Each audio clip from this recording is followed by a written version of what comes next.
Bonjour à tous, ici Micha. Alors aujourd'hui on se retrouve pour une petite interview. Je suis en compagnie d'Alexis Mastaler, alias Caxeldine, sur les réseaux sociaux. Un jeune homme avec de nombreuses compétences.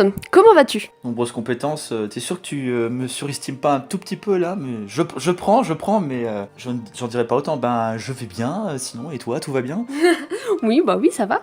Alors, tu endosses plusieurs casquettes. Tu fais du cosplay, tu fais de la photo, tu fais du gaming et même des critiques de films. Tu as plusieurs chaînes, tu as plusieurs pages. Comment fais-tu pour tout gérer ? Je dirais, dès qu'on a du temps libre, on essaie de s'y adonner. Mais c'est vrai que concilier vie professionnelle et activité ludique, ça n'est jamais facile. Moi, je pars du principe que quand on aime faire un truc, on n'a pas l'impression que c'est du travail. Donc à partir du moment où on se trouve devant son PC, devant un appareil photo ou devant un studio de montage, tant qu'on aime ce qu'on fait et que ça ne devient pas quelque chose de contraignant, je pense que dans l'absolu, c'est pas compliqué de concilier tout ça. D'accord. Du coup, tu as un rythme de combien de postes par semaine par rapport à tes activités ? En admettant que certains jeux ne m'ennuient pas au point que je retarde certaines de mes publications comme c'était actuellement le cas, normalement c'est de 2 à 3 vidéos par semaine. Une sur du rétro, une sur une critique cinématographique, en admettant que le film que je vais voir est suffisamment intéressant pour justifier une critique qui dure plus de 10 minutes, et une vidéo consacrée à un jeu vidéo des temps modernes. D'accord. Donc, parlons un peu cosplay. Depuis quand en fais-tu du cosplay ? Alors, depuis quand j'en fais techniquement? Alors attends, je vais dire 2 ans. Je vais dire 2 ans et des poussières, je saurais pas dire la date exacte. D'accord, donc à peu près 2 ans. As-tu plus l'habitude de les acheter, de faire toi-même, de faire des cosplays placards ? Les faire moi-même, je considérerais que c'est impossible. J'ai jamais eu la fibre matérielle, je suis pas du tout bricoleur. C'est pour ça que j'admire énormément tous ces cosplayers qui font tout à la main. Je leur voue une admiration énorme, je les respecte énormément. Certains s'accordent à dire que ça s'apprend, etc. J'ai dit oui, mais il faut le temps, il faut l'espace, il faut les moyens pour pouvoir faire ça. Moi, je sais que j'ai pas la fibre, je ne l'ai jamais nié. On n'a pas tous les mêmes talents. Donc du coup, effectivement, je me facilite la vie, entre guillemets, en faisant du cosplay placard. Et éventuellement, si la qualité y est, en acheter quelques-uns durant les conventions. D'accord. Merci pour le compliment pour tous ces cosplayers qui font du fait main. C'est normal, c'est mérité.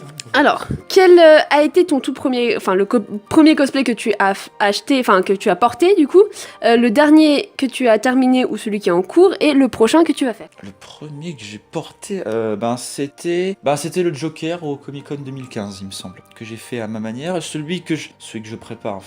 Disons qu'il n'y a pas grand chose à préparer, il reste juste 2-3 éléments à compléter pour que je puisse le porter, éventuellement pour les prochains événements. Les prochains, Sora de Kingdom Hearts et Squall Leonhart de Final Fantasy VIII. Merci à Mestory d'avoir proposé un listing assez long de cosplay à acheter. Après, je vous avouerai que je ne les ai pas encore testés, donc si ça se trouve, j'ai pas du tout pris quelque chose qui est à ma taille.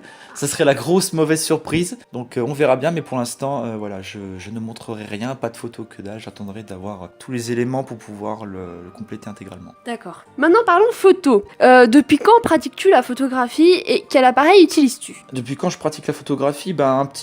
Directement depuis pas mal de temps. En général, quand je pars à des événements comme des concerts, des sorties, restaurants, cinéma, zoo, ce genre de choses, enfin les activités ludiques entre guillemets de base, c'est toujours à moi qu'on demande c'est toujours moi qui me propose ou me demande, ça dépend des cas de figure, de prendre un appareil photo pour immortaliser l'événement en question. Maintenant, tu me demandes l'appareil exact.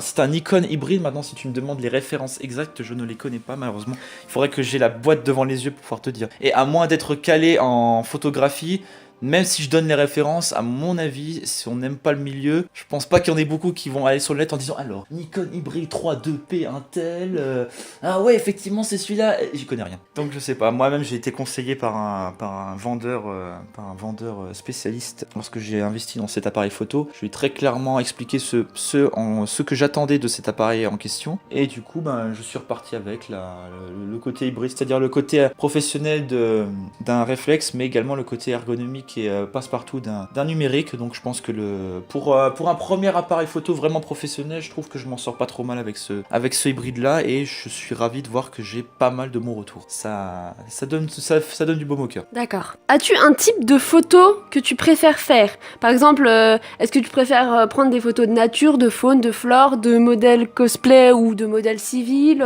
d'événements quelconques, Les photos, tout ce qui est paysage, faune et flore, principalement. C'est ce qui m'a toujours attiré le plus. Plus d'une fois lorsque je me balade en ville, lorsque je suis en train de faire un tour en voiture, ou même des fois lorsque je vois un coucher de soleil depuis ma chambre, et dès que j'ai la possibilité de faire quelque chose, je me précipite sur mon appareil et j'immortalise le moment. Mais sinon, je suis pas réfractaire pour toucher à tout. Par exemple, il y a quelques personnes qui m'ont déjà sollicité pour des shootings en cosplay, quand il s'agit d'événements entre amis ou même un peu plus grand public comme les conventions. Il arrive parfois qu'on me répète de prendre mon appareil photo pour pouvoir prendre tout le monde. Donc je touche un petit peu à tout, mais c'est vrai que mon petit faible, c'est surtout tout ce qui touche à la faune et à la flore. D'accord. Parlons maintenant gaming, parce que j'essaye de faire quelques questions sur tous tes univers.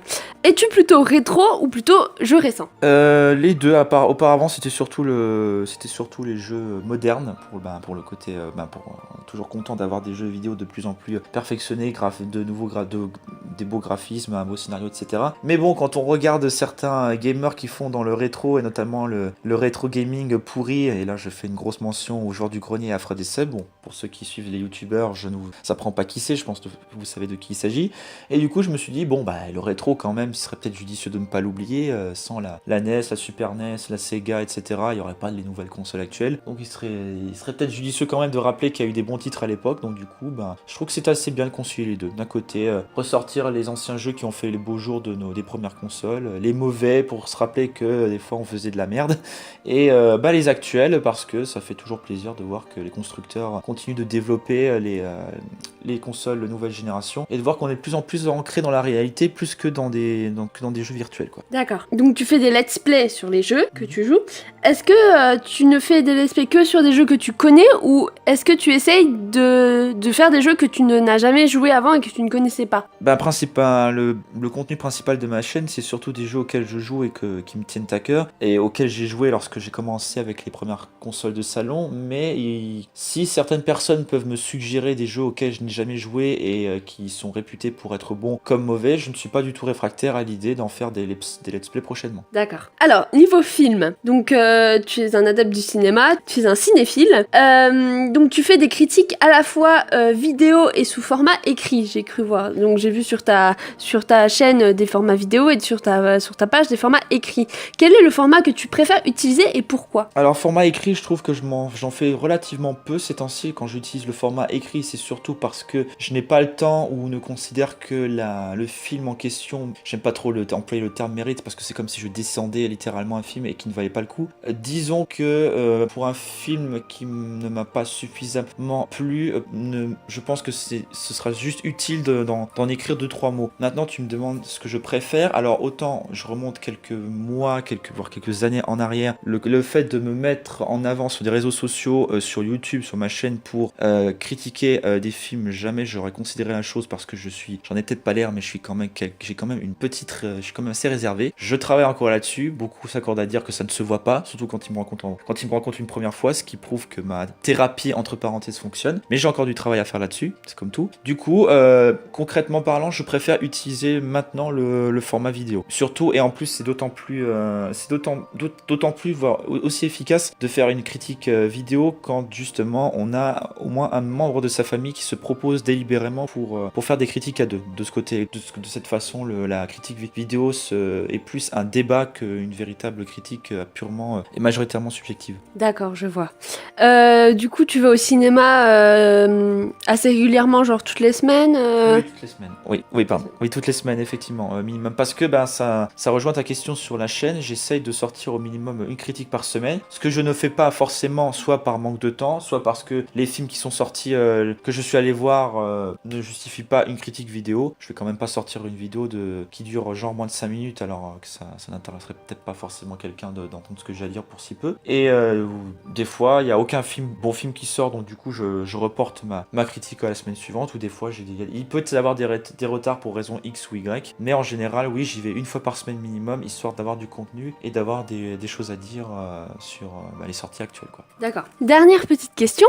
Qu'est-ce que tu donnerais comme conseil à une personne qui se lance corps et âme comme toi dans tes passions, qui crée des pages et qui crée des chaînes YouTube et qui fait des vidéos comme ça sur ses différentes passions? Qu'est-ce que tu donnerais comme conseil? Je pense pas être la meilleure personne pour donner des conseils dans la mesure où je ne fais pas ça depuis très récemment, donc je me considère pas vraiment comme une référence, mais ce que je pourrais dire en toute modestie, c'est de faire ce qui te plaît, de ne pas penser à rentrer dans un moule ou de faire comme tous les autres, c'est-à-dire de ne pas essayer de copier ou de trop faire comme ceux qui sont déjà sur les réseaux sociaux ou qui ont déjà créé des chaînes et qui ont entre parenthèses marqué le territoire, mais vraiment de faire ce qui plaît et de le faire en toute âme et conscience, de ne surtout pas hésiter.